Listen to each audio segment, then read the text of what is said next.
Hi, I'm Clay Carlino, and my car doesn't work. Katrina, my 2001 Saturn SC2, is having some problems lately. She's running really rough, losing power. I started by putting in some gas dryer. That didn't solve it. I also gave her a tune-up. That also did not resolve the issue. The next thing that I'm going to do, new fuel filter. The first thing to do in this operation is to take out the fuse to the fuel pump. You go around to the passenger side. There's a kick panel right here. The fuse is right there. On the inside of the panel is a diagram which shows you the locations of all the different fuses. There is also a fuse pulling tool. I'm going to pull this relay out. There we go. Now I can grab the fuse, put the relay back in. I'm going to start the engine and run it until it stalls. This way I take all of the fuel pressure out of the line. Well, that didn't take much. Of course, you'll have to have the car jacked up, which you can see I've got my jack stand in place. I have my jack in there just as extra support. I never work on a vehicle that is only supported by a jack. You will find the fuel filter in front of the driver's side back wheel. There it is. Here's the fuel filter, and you can see that it's held on by this plastic bracket. Now this plastic bracket is supposed to be held on with two 10mm bolts, but look at mine. There's no bolts there. Somebody changed this fuel filter and broke off the bolts, and then they just kind of put it back together like this. I've got a catch pan here to catch the gas. Shimmy some of this stuff out of the way and get a better angle on the filter itself. And there we go. You can see the two little pinch clamps here, and I'm going to pinch them in and then pull, and boom, there we go. And we get a little bit of gas. I'm going to pull this the rest of the way out. There we go, that'll make it easier. Maybe if I get a screwdriver in here. There we go. I'm actually prying against my knuckle because it's not hard to get this off, but it's just kind of awkward, especially with several lights and a camera right in my face. There we go. Okay. And now I'm just going to go ahead and take this one off. Beautiful. Well, that's great.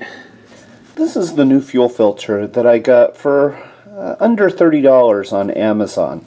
These clips do not look like the right clips. This one you can see is actually bigger than it needs to be, and then there's this one which is too small to even fit over the end. I'm going to use my original factory clips because those other two clips just aren't right.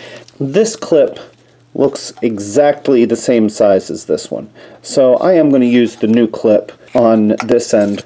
So to get this off, I'm going to use this little pick tool. I'm just going to stick it in there and put that right through there like that, and then use a second pick tool to get the other side to go up over that little flare, and pull the pick tool out, and bam, it's as easy as that. Take the new fuel filter and just snap it on, and look, perfect fit. Now I'll do the same thing on this clip. Use my pick tool, pick my other pick tool. There we go, and boom, there we go. Take that off. Just slide that right on there. So looking at the old filter here, I can see the orientation is like this, with this shorter tube here right by this clip. I'll put the screwdriver in there, just like that. With my pick tool, do the same thing on the other side, and then I should be able to just shove this right out.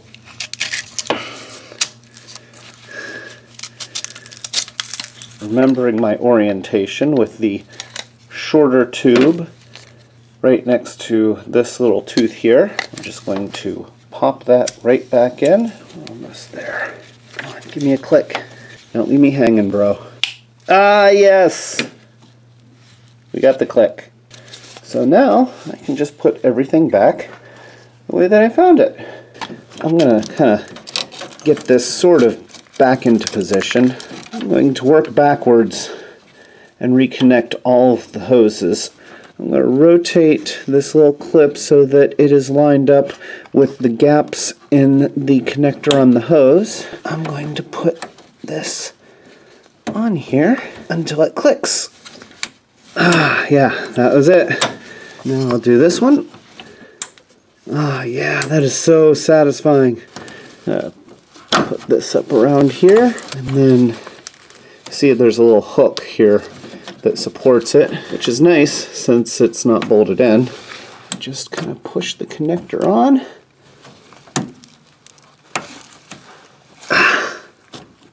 There. It didn't make a clicky noise. I'm disappointed. Okay, now you remember this hose. This clicks up in there. Ideally you reattach bolts, which I'm not going to do because I'm a terrible human being. And of course I put the fuse back in. Put the little tool back on the kick panel. And then this just slots in. And there we go. Well, it's not leaking. That's awesome. As you can hear, Katrina is running. She's still running rough though. I don't like that. But nonetheless, the fuel filter is changed and it's not leaking. So there you go, seeing that you do not have to be afraid to change your own fuel filter. This is Carlino telling you to be brave. Yay!